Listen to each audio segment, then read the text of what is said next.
Hello दोस्तों, EFL learning के नए वीडियो में आपका बहुत बहुत स्वागत है। एसजेवीएन के बारे में बात करने वाले हैं। Solid dividend play paying company है दोस्तों। पीएसयू कंपनीज बहुत सारी मानी जाती है कि डिविडेंड वो अच्छा पे करती है, लेकिन पीएसयू कंपनीज में भी अगर आप टॉप की पीएसयू कंपनीज में अगर आप देखेंगे तो एसजेवीएन का नाम आता है। बहुत ही अच्छी इसकी डिविडेंड यील्ड रहती है। मैं आपको बताऊंगा थोड़ी देर में। कंपनी के बारे में समझेंगे, क्या करती है, क्या बिजनेस है। लेकिन 5 साल से 0% रिटर्न है। स्टॉक का प्राइस वही 22, 23 और 27, 28 के बीच में ही मैं कभी भी देखता हूं तो मुझे हमेशा दिखता है। आपका भी शायद वैसा ही एक्सपीरियंस रहा होगा। तो वैल्यू बाई है या वैल्यू ट्रैप है, समझने की कोशिश करेंगे दोस्तों। तो एसजेवीएन पर इंपॉर्टेंट डेट है जून 26, शनिवार का दिन है, जिस दिन Q4 के रिजल्ट आएंगे और फाइनल रिजल्ट आने वाला है। डिविडेंड भी उस दिन डिक्लेयर होने वाला है, जो फाइनल डिविडेंड है। एसजेवीएन का जो डिविडेंड है उसकी हिस्ट्री आप देख लीजिए।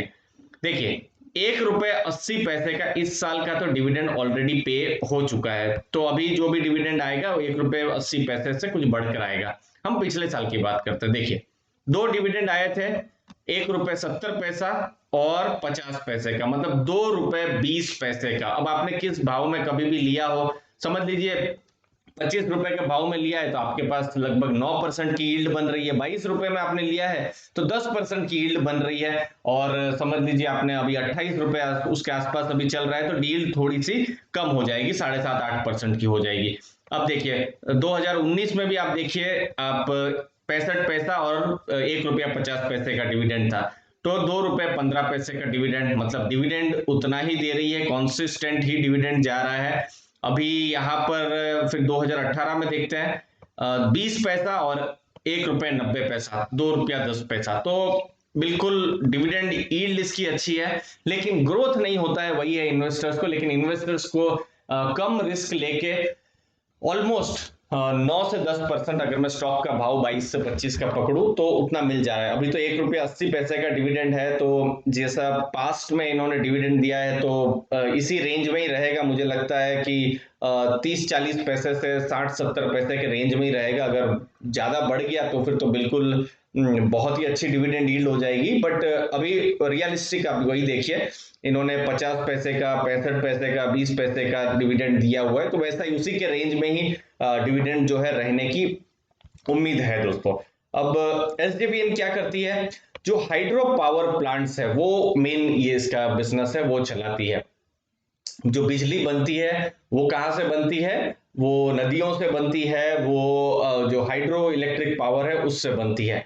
अब यहाँ पर इनका जो मेन बिजनेस जो है वो उत्तर भारत में है। उत्तर भारत में भी जैसे इनका जैसे हेडक्वार्टर्स और वो सब आप हिमाचल प्रदेश में देखेंगे, उत्तराखंड में इनका बिजनेस है, तो वो ऐसा है। डेट प्रोफाइल बहुत ही कंफर्टेबल है एसजेवीएन की। जब हम बात करेंगे, रेगुलेटेड टैरिफ स्ट्रक्चर है, और उसकी वजह से क्या होता है कि उनके जो भी पैसा आने का है वो एक कैश फ्लो बना रहता है, वो पता चलता है कि इतना पैसा आएगा ही। तो एक स्टेबल बिजनेस मॉडल है। गवर्नमेंट ऑफ इंडिया और government of Himachal Pradesh, government of India का लगभग 59% स्टेक है, और हिमाचल प्रदेश की गवर्नमेंट का 26% का स्टेक है। अगर हिमाचल प्रदेश से आप बिलोंग करते हैं दोस्तों तो जरूर हेलो करिए कमेंट बॉक्स में दोस्तों। बहुत ही सुंदर है state Himachal Pradesh. Capex plan अब यहाँ पर एसजेवीएन का 5 से 7 साल में होने वाला है। उसकी वजह से डेट इंक्रीज हो सकता है, तो इस पर अब कुछ प्रश्न चिन्ह लग सकते हैं, क्योंकि कंपनी बहुत खर्चा करने वाली है। खर्चा करने के लिए तो उनके पास जो पैसे हैं उसके लिए डेट रेज करना पड़ सकता है। तो वो एक चीज है जो आपको ध्यान में रखना है। अब देखिए, मार्केट कैप आप देखेंगे 11,357 करोड़ जो दिख रहा है अभी, ये मार्केट कैप का मतलब है ये एक स्मॉल कैप की कंपनी है, जो एसजेवीएन है। फिर आप यहाँ पर देखिए, करंट प्राइस लगभग ₹29 के आसपास है। क्या जब भी आप देखेंगे अलग अलग प्राइस होंगे, मैं अभी देख लीजिए 52 वीक हाई इतना है। प्राइस अर्निंग रेशियो 6.89 है, इंडस्ट्री का 23.3 है। जो चीज इसको अट्रैक्टिव बनाती है वो है बुक वैल्यू 31.6, और प्राइस टू बुक आप देखिए 0.92। अब ये तो मैंने बेसिक स्क्रीनर किया हुआ है, लेकिन आप अगर आप देखेंगे कि पिछले ऑलमोस्ट मैं तो कहूंगा पूरा 10 साल हो गए हैं जो पावर कंपनीज है उसको इन्वेस्टर्स पसंद नहीं कर रहे हैं। आप एनटीपीसी का एग्जांपल ले सकते हैं, टाटा पावर का ले सकते हैं, उनको पसंद नहीं किया जा रहा है जनरली। बट पावर हम हमारी आपकी सबकी नेसेसिटी है। बट सेक्टर में ही थोड़े से प्रॉब्लम्स हैं, डिस्कॉम में प्रॉब्लम्स हैं, जिसकी वजह से गवर्नमेंट भी अभी जूझ रही है कैसे इनको सॉल्यूशन किया जाए।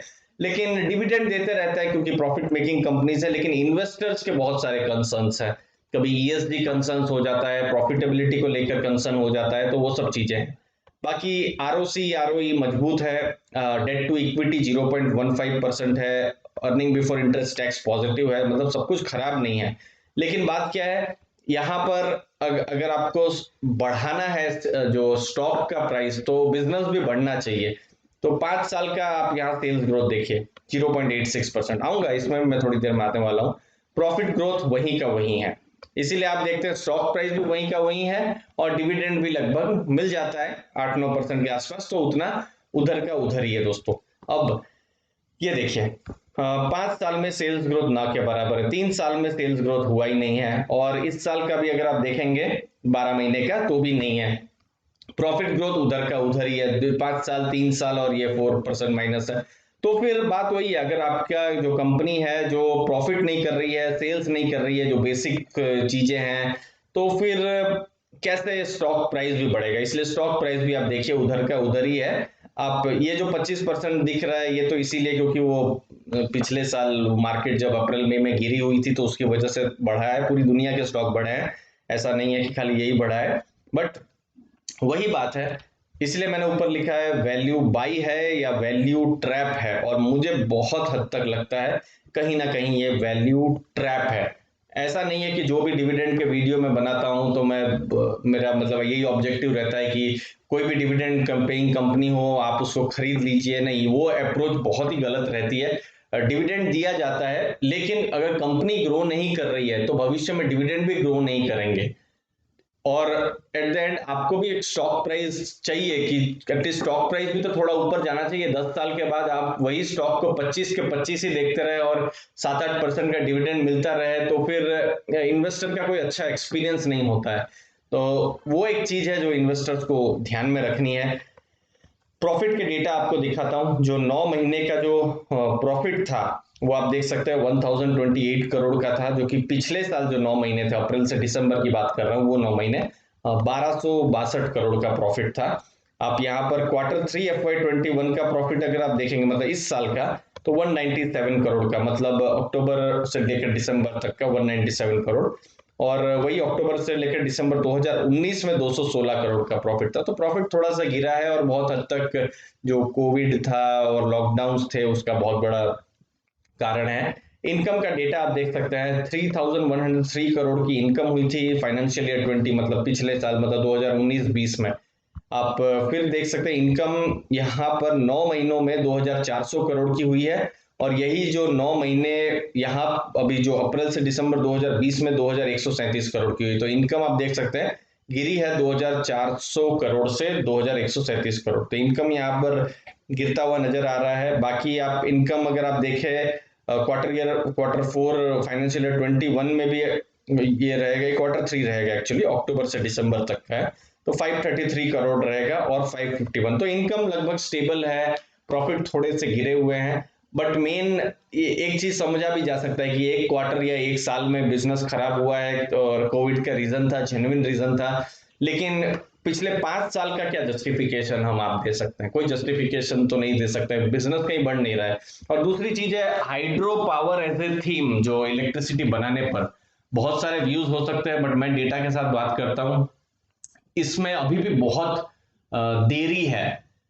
जो बड़ी कंपनीज हैं रिन्यूएबल या फिर इलेक्ट्रिक व्हीकल, इन सब में जा रही है, लेकिन ज्यादा से ज्यादा यूज किया जा रहा है सोलार का, वहां पर वही ज्यादा रहेगा। मतलब अगर कल कोयला को या थर्मल को अगर रिप्लेस करना है, तो एक तो सोलार पर ही फोकस किया जा रहा है, हाइड्रो या पानी पर इतना फोकस नहीं किया जा रहा है। तो वो मैंने जब एनटीपीसी का भी मैं जब स्टडी कर रहा था, तो उनके प्लान्स हैं, बहुत बड़े प्लान्स, लेकिन हाइड्रो में नहीं है, लेकिन सोलार पे बहुत ज्यादा प्लान्स है। तो इसीलिए थीम पर भी मैं बहुत कॉन्फिडेंट नहीं हूं, हाइड्रो पावर की थीम पर। स्टेबल बिजनेस है, ठीक ठाक बिजनेस है, मुझे आश्चर्य नहीं होगा अगर मैं अगले 5 साल के बाद भी ये स्टॉक प्राइस यही 30-40 के लेवल पर देखूं। गलत हो भी सकता है दोस्तों, बट वही है, मुझे वैल्यू ट्रैप लगता है। आप भी अपना व्यूज जरूर बताइए। आपने अपना समय दिया उसके लिए बहुत बहुत धन्यवाद। वीडियो अच्छा लगे तो जरूर लाइक शेयर सब्सक्राइब कीजिएगा दोस्तों। Thank you very much.